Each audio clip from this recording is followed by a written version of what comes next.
පද්මෙලා මේ පද්මලාගේ බැටෑලියන් එකට පද්මලට ගණිකාව සපයව් සිංහලෙන්ම කිව්වොත් මේක නිකන් ගොසිප් කෑල්ලක් විතරයි මේක ඇයි මේ ඔයා මේ කතා කරන්නේ එහෙමවත් මගේ මිනිස්සු තාමත් රැවටිලා තියෙනවා අපේ රටේ මිනිස්සු රැවටි මේ වගේ එවුන්වත් පාර්ලිමේන්තුවේ වෙන තැනට පත් වුණා ඡන්ද ඉල්ලපු ගමන් ඡන්දේ ඉහළින්ම ගම්පා දිස්ත්‍රික්කයේ ඉහළින්ම ඡන්ද අරගෙන ඉවරලා අන්න ඒ හා සමානව සම්බන්ධ වෙච්ච ඒ හා සමානවම නම් ගෑවිච්ච අර මේ නම් ආපු 6-7 දෙනාගේ එක්කෙනෙක් මම දැක්ක CID ට ගිහිල්ලා මූණු පොතේ සටහනක් තියෙන මූණු පොතේ වීඩියෝ එකක් දාලා තිබුණා මේක මගේ චරිතයට ප්‍රශ්නයක් මගේ නීතිමය ක්‍රියාමාර්ග ගන්න පුළුවන් අපිට තහවුරු වෙච්ච අපිට ආපු ඒවා තහවුරු කරගෙන ඉවරලා තමයි අපිට ඇවිල්ලා තියෙන්නේ ඒවා ආපු විදිහ අපි දන්නවා අපි මේවා හිතලු කියන කතාව නෙමෙයි දිගාතර ඉන්නවද උසාතර ඉන්නවද කියලා ඒක නිර්ණායකයක් කරගෙන ඉවරලා නළුවද නිලියද වෙන එක ගැන රටේ අනාගතය විනාශ කරන්න උරදුන්නු කරදුන්නු හැම එකවම මේ සමාජය ඉස්සරහා නිර්වත් කර යුතුමයි.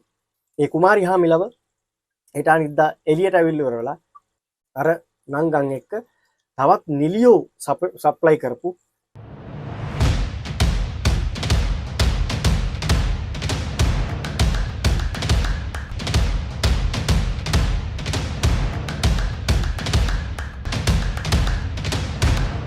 අයිබෝන් සමාජ දේශපාලන ට්‍රික්ස් ගැන කතා කරන පොලිට්‍රික්ස් එක තමයි අදට එකතු වෙලා ඉන්නේ. වීඩියෝ එකට අනිස්සලා ආරාධනා කරනවා එකතු වෙන්න කියලා. නිත්‍ය ග්‍රාහකෙක් විදියට අපිත් එක්ක අපේ සමූහයට. අදවත් 10ක එකතුවක් එකතු වුණා channel එකට.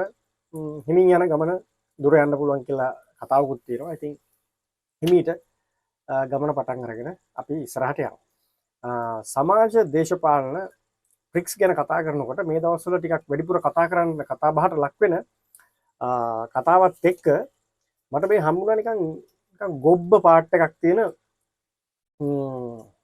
දේශපාලන කතාවක්. මේක චුට්ටක් අහලා අපි ඊළඟ කතාවට එකතු වෙමු thumbnail එකේ දැකපු කතාවට. මද්ද්‍රව්‍ය නාටකම නටනෙක් කිසිම නෙමෙයි. දැන් වුන් හිතනවා මන් දිගින් දිගටම කිව්වා කොටුවල්ලලා හොර වෙන්නේ නැහැ. කොටුවල්ලලා කොටු ඉවර වෙන්නේ නැහැ. රොටියට මූට පිස්සුද ඇත්තරම. මේ රොටියට පිස්සුද? ඒ කියන්නේ මේ ඇත්තටම ඉතින් මෙහෙමයි කාරණාව. දැන් මේ රොටියලගේ වකවානුවේ මේ දේශපාලන තිබිච්ච හැටියට මේ දේශපාලනය කැරකිච්ච හැටියට කවුරුවක්වත් අවංක වැඩක් කරේ නැහැ. ඒක පිළිගන්න ඕනේ. හරිද? ඒ අත්දැකීම තමයි මේ රොටියලා මේ තාමත් මේ කතාව එළියට දාන්න හදන්නේ. මොකද්ද? කුඩු අල්ලලා ඉවර වෙන්නෙත් නැහැ. හොරු අල්ලලා ඉවර වෙන්නෙත් නැහැ. එතකොට මේ කරන වැඩේ ප්‍රතිඵලයක් නැහැ. එහෙනම් වැවෙන්න දෙන්න කියලානේ මේ කියන්නේ. වෙන කතාවක් නෙමෙයි දැන් මේ කියන්නේ මේක මේ මගුල කරලා නිකන් ආණ්ඩුවට මේක කරන එකේ කිසි මේ කියන්නේ මේක කාලයේ කාදමීමක් නේද? ඒ වගේ එකක් තමයි මේ ජනතාවට දෙන්න හදන්නේ. මේ කරන්නේ බොරු වැඩක්. මොකද රාජපක්ෂලා කරපු ඒවා අපි දන්නවා. රනිල්ලා යහපාලනය ඇවිල්ලා කරපු දේවල් අපි දන්නවා. ඒක නිසා මේකත් මේ කරලා වැඩක් නැහැ. නිකන් බොරු වැඩ උඹලා නිකන් කටුවට බලාගෙන කියන වැඩක් නැහැ. මේක නිකන් මෝඩ චූර්ණයක් විතරයි කියලා දෙන්න හදන රොටිය තමයි මේ කතාව මේ කියන්නේ. හරිද? හැබැයි ඉතින් මෙහෙමයි. අපිට හරියට රොටිය ගැන හරියටම දිග අරගන්න පුළුවන් නම් ඕගලන්ටත් මේක මතක ඇති නේද? මේ තරම් අවංක මේ තරම්ම සමාජ සේවන මේ තරම්ම ජනතාව ගැන පුදුම කැක්කුමක් නම් තියෙන්නේ. අර ඇන්ටිජන් ටික ගෙනල්ලා නේද? ඒක පාලන මිලක් නොවෙන්න පුළුවන්. පාලන මිලක් නොතියෙන්න පුළුවන්.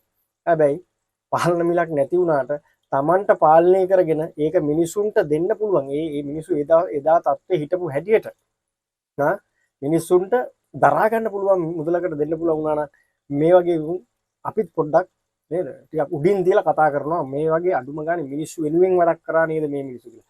ඒකෙන් පුළුවන් තරම් Tamanගේ මඩිය තර කරගෙන නේද කොරෝනා එකනොත් Tamanගේ මඩිය තර කරගත්තු යව් දැන් එනවා බන කියන්නේ. ඒක මම කිව්වේ මේ දවස්වල මේ දේශපාලන කතාවේ අමුතු හතු පිපෙන වගේ ඒවා පිපෙනවත් එක්කම මේ වගේ මේ රොටිය ඇවිලි වෙලා තැන් වල එක එක පාඩ් දානවා. දැන් හිතාන ඉදලා අපි හෙට කතා කරන්න තියෙනවා අපිට කතාවක් මේ විපක්ෂයේම එකතු වෙලා මෙන්න මේ නුගේගොඩ කරන්න යනවලු මොකද්ද මන්දන් රැලි මගුලක්. හරිද? අපි ඒකත් කතා කරමු හෙට ටිකක් දිගව. කතා කරගෙන ආවේ අපි ඔයගලන්ට අද තහවුරු නොකරගත්ත කතාවක් කියනවා. ඔයගොල්ලෝ thumbnail එකේ දැක්ක විදිහට. මොකද්ද? මේ පද්මෙලා මේ පද්මලාගේ බැටෑලියන් එකට පද්මලට ගණිකාව සපයව් සිංහලෙන්ම කිව්වොත් ඒ අංශය බාරගත්තු තව කෙනෙක් හිටියා කියලා අපිට ආරංචි වෙනවා. හැබැයි අපිට තහවුරු කරගන්න බැරි වෙලා තියෙනවා තාමත් හරියටම. ඒ නිසා නම පොඩ්ඩක් කියන්න පස්සට ගන්න. හැබැයි කතාව අහගෙන හිටියොත් නම කාගේද කියලා ඕගලන්ට හිතා ගන්න පුළුවන්. එකතු වෙලා ඉන්න. මොකක්ද කියන්නේ කියලා මම ඕගලන්ට තේරෙනවද? මම එදත් කිව්වා මට ප්‍රතිචාරත් ලැබිලා තිබුණා. මට වෙනම ප්‍රයිවට් මැසේජ් එකක් ඇවිල්ලා තිබුණා. මේක නිකන් ගොසිප් කෑල්ලක් විතරයි. මේක ඇයි මේ ඔයා මේ කතා කරන්නේ? එහෙමවත් මගේ හිතවත් මයින් කතා කරලා හල්ලා. මොකද මම දේශපාලන කතා කරනවා. මේ වගේ ගොසිප් එකට මම යනවා ටිකක් අඩු නිසා. හැබැයි මම මේක මේ තරම්ම බරක් තියලා කතා කරන්නේ අපේ රටේ මිනිස්සු තාමත් රැවටිලා තියෙනවා. අපේ රටේ මිනිස්සු රැවටි මේ වගේ එවුන්වත් පාර්ලිමේන්තුවේ වෙන තැනකටපත් වුණා.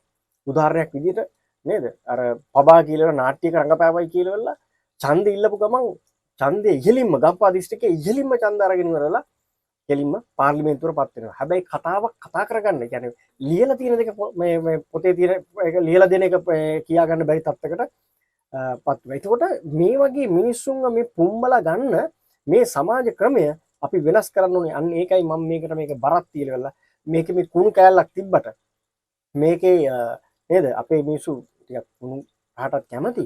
හැබැයි මොනවා වුණත් මම මේක ගැන බරක් තියන්නේ ඒ නිසායි. අපිට ලැබුණු ආරංචි අනුව අපිට තහවුරු කරගන්න මේ මොහොතේ මේ නිශ්චිත මොහොත වෙනකොට තහවුරු කරගන්න බැරි වෙච්ච එක කාරණාවක් තියෙනවා. මේ නම හරියටම හරිද කියන එක. අර කාලයක් කෝච්චි නයනා කියලා නේද? මේ කතාවක් ගියා කරන්න මතකද නිකන් අර ලස්සන කෝච්චි වලට නන්දාන කෙනෙක් හිටියා නේද? අන්න ඒ හා සමානව සම්බන්ධ වෙච්ච ඒ හා සමානවම නම් ගෑවිච්ච නයන වෙච්ච කුමාරිලා එහෙම ඉන්න කෙනෙක් ගැන දැන් සමාජයේ එළියට එනවා. අන්න ඒගොල්ලන්ගෙන් එතකොට ඒගොල්ලන් එහෙම එන්නේ දැන් ගායත්‍රිලාගේ නම් ඇවිල්ලා තිනවා. අපි දැක්කා අර මේ නම් ආපු 6-7 දෙනාගේ එක්කෙනෙක් මම දැක්කා CID ට ගිහිල්ලා පැමිණිල්ලක් මේ කට උත්තරයක් දෙන්න. පැමිණිල්ල දාන්න නෙමෙයි උත්තරයක් ලබා දෙන්න. ඒ කියන්නේ මොකක් හරි ප්‍රශ්නයකට උත්තරයක් ලබා දෙන්න CID එකට යනවා අපි දැක්කා. හැබැයි මේ වෙනතුනොත් කිසිම කෙනෙක් පැමිණිල්ලක් දාලා තිබුණේ නැහැ. හැබැයි මම දැක්කා අර මං හිතන්නේ ඇමරිකාවේද කොහෙද ඉන්නේ? මං හිතන්නේ ඇමරිකාවේදගෙන මූණු පොතේ සටහනක් තියෙන මූණු පොතේ වීඩියෝ එකක් දාලා තිබුණා. මේක මගේ චරිතයට ප්‍රශ්නයක් මගේ මෙහෙමයි ඔන්නෝම කතාවක් කියලා. අපිට ප්‍රශ්නයක් නැහැ. තමන් චෝදනාවට ලක් වෙලා තියෙනවා නම් ඒ චෝදනාවෙන් මිදෙන එක තමන්ගේ වගකීම.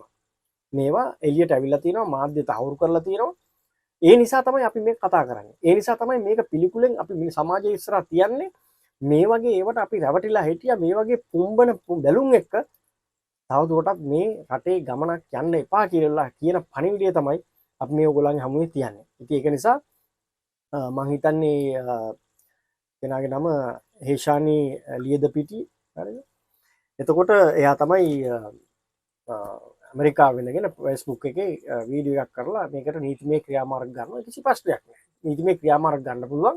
අපිට තහවුරු වෙච්ච අපිට ආපු ඒ තොරතුරු ආපු විදිය අපි ළඟ තියෙනවා. අපිට ඒ ගැන කතා කරන්න පුළුවන්. ඒවා තහවුරු කරගෙන ඉවරලා තමයි අපිට ඇවිල්ලා තියෙන්නේ. ඒවා ආපු විදිය අපි දන්නවා. අපි මේවා හිතලු කියන කතාව නෙමෙයි. ඒ නිසා අපිට මේකේ ප්‍රශ්නයක් නැහැ. ඒක නිසා මේවා තවදුරටත් මේ වෘත්තිය ගෞරවය නැති කරන හොඳ ගෞරවාන්විත නළු නිළියුන් අපේ රටක් ඉඳලා තියෙනවා. තාමත් ඉන්නවා. හැබැයි ඒකේ අර සූසුකමක් විදියට ඇලබෙන ගතිය නේද? දිගාතර ඉන්නවද උසාතර ඉන්නවද කියලා ඒක නිර්ණායකයක් කරගෙන ඉවරලා නළුවද නිලියද වෙන එක ගැන මේ තීරණය වෙන මේ කාලේ අපි ඕගොල්ලන්ට කියන්න උත්සාහ කරන්නේ මෙන්න මේ වගේ අයට ඕගොල්ලෝ තව වෙලා ඉන්නේ නැති කියලා. රටේ අනාගතය නැති කරන්න, රටේ අනාගතය විනාශ කරන්න උරදුන්නු කරදුන්නු හැම එකම මේ සමාජයේ ඉස්සරහ නිර්වත් කර යුතුමයි. මේ සමාජයේ ඉස්සලා ඔවුන් කරපු කාර්ය, ඔවුන් කරගෙන ගිය කාර්ය මේ තක්කඩින්ට කත් අදින්න නේද? මේක තක්කඩින්ට මේ මැද ඉඳගෙන නේද? ලේකම් තනතුර දරගෙන ඉවරලා කරගෙන යන තරමට මුන් සමාජය මුන් මේ තරම්ම පිළිකුල් විදියට රට නැති කරලා තියෙනවා. ඒක නිසා අපිට තියෙන අන්නේ කේන්තිය, අපිට තියෙන අන්නේ සමාජයේ පිළිලක් විදියට හැදීගෙන ආපු හදලා ඉවර කරපු මේ සමාජය වෙනස් කරගන්න කතාව තමයි කතිකාවත් තමයි දැන් ගොඩනැගිලා තියෙන්නේ. ඒක නිසා ඒ කුමාරි හාමිලව හෙට අනිද්දා එළියට ඇවිල්ලා ඉවරලා නීති හමුවට ඉදිරිපත් කරන් පස්සේ අපිට හොයාගන්න පුළුවන්. හැබැයි තව එක ප්‍රශ්නයක් තියෙනවා.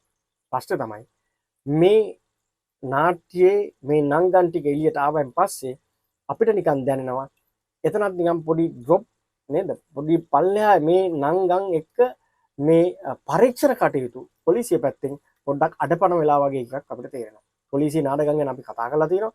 පොලිසිය හොද ගැන අපි කතා කරලා තියෙනවා. මේ ඊයේ පෙරේද අපි දැක්කා. එලවල ගිහිල්ලා පොලිස් දෙන්නෙක් ඒ වීර ක්‍රියාව. ඒ කියන්නේ රටේ තිබ්බේ නැති තත්ත්වයක්. රටේ තිබ්බ නැති තත්ත්වයක්. මිනිස්සු බය වෙලා හිටියේ. මිනිස්සු කියන්නේ දේශපාලනයේ අතපෙවීම නිසා පොලිසිය බය වෙලා අඩපණ වෙලා හිටියා. හැබැයි යම්කිසි කොටසක් තාමත් ඉන්නවා. ඒ පැත්තෙන් තමන්ගේ බඩ වියත රැකගෙන ගතවනාව හම්බෙනවා නම් ඒ පැත්තෙන් කරගන්න. මේක 100%ක් 100%ක් කොහොමවත් සම්පූර්ණ කරන්න බැරි වෙයි. නමුත් ප්‍රතිශතයාත්මක වැඩිපුර කොටසක් 80%කට එහායින් කොටසක් සුද්ධ කරගන්න හම්බුනොත් අනිත් ඒවා ටික මැල වෙලා යයි කියලා අපි විශ්වාස කරනවා. ඒක නිසා අර නංගන් එක්ක තවත් නිලියෝ සප්ලයි කරපු අයව අපි ඉස්සරහට එලි කරමු. ඒකත් හම්බෙමු. ජය